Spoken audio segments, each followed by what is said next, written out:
morning, my name is Brandon. I am the lead driver instructor for Ukiah Unified School District.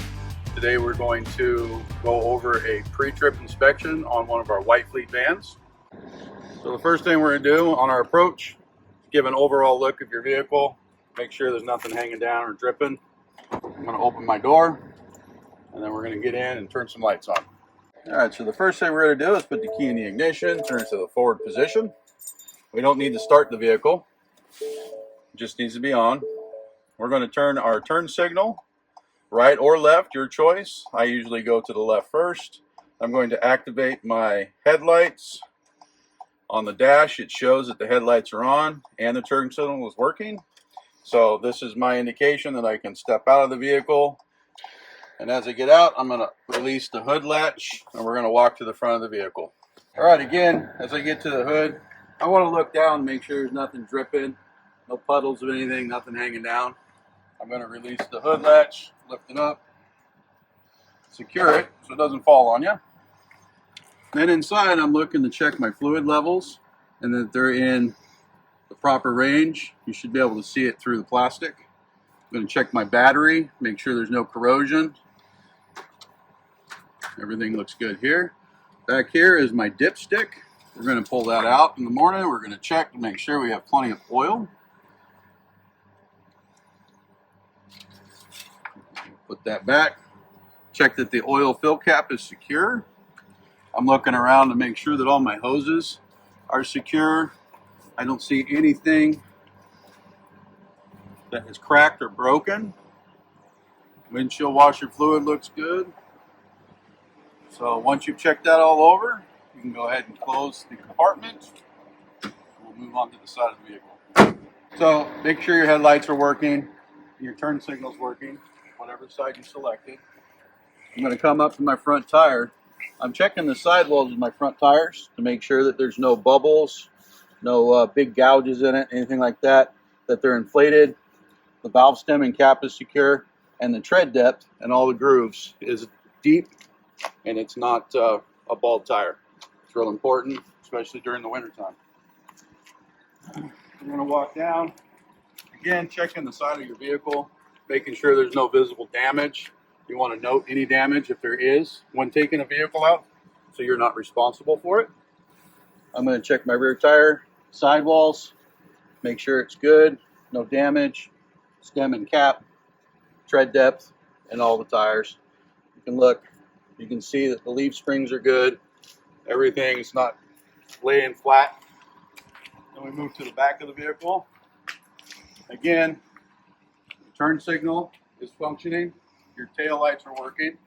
I'm going to go ahead and open my back door, make sure it works and it's secure and it functions properly in case you have to use it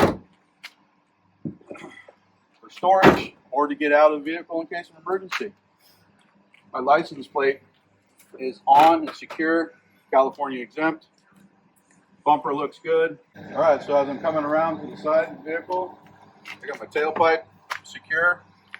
I'm going to check my tire again, making sure the sidewalls are good, stem and cap, all the tread is good. There's plenty of depth in there. Again, leaf springs look really well. Checking for any type of damage, broken glass, windows. This door has a scrape on it, so I would note that. I would write it on whatever document, that way I'm not blamed for it when I take the vehicle. I'm going to open up my side door, make sure it's proper, it locks in place. I can use it to get in and out of the vehicle for my passengers, and it works good. Front door works well. Again, I'm going to walk to the front.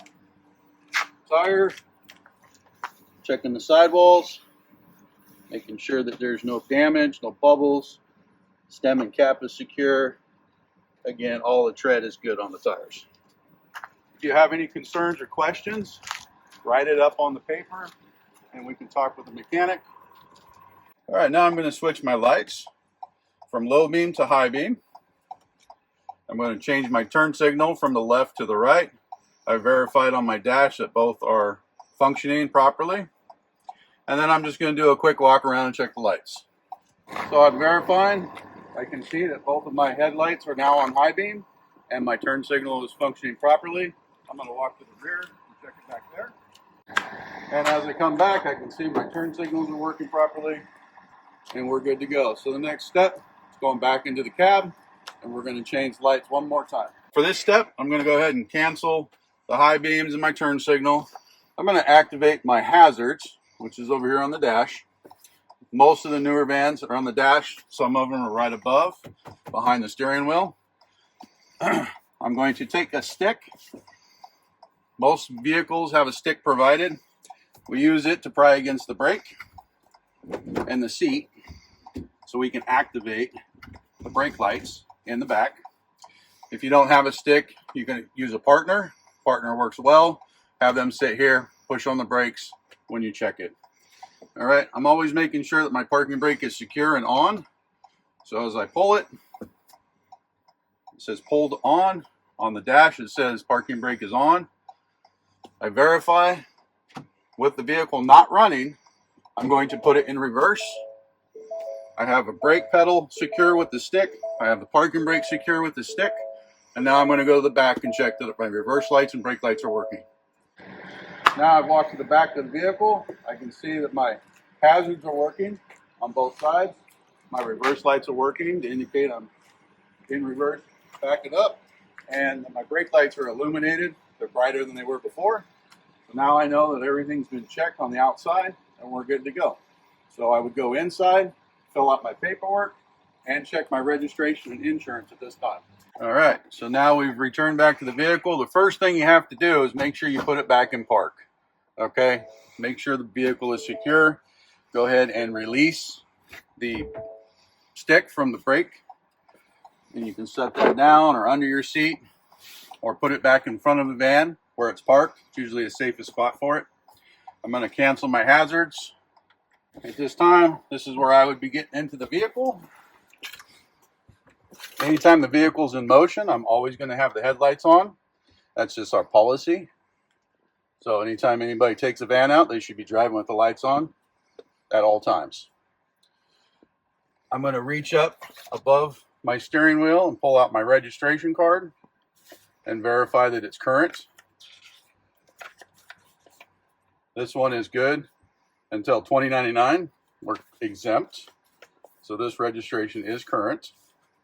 I'm going to pull out my insurance card. Make sure that it's valid and it's good until 2026 of July 1st. So I know that that's good. This is a service record. This card tells us how often the vehicle is getting serviced by the shop. The mileage, I usually compare the miles on here to the mileage on the dash. This one is at 79,556 miles. It's due again at 81,000. So we have a few thousand miles still. This can be found either in the glove box or on the dash, sometimes even attached to the visor. At this time, I would be writing the miles down on my paperwork, my starting miles. That way it's ready to go when I get back from my trip. And this would conclude a pre-trip inspection of a White Fleet van for the Ukiah Unified School District.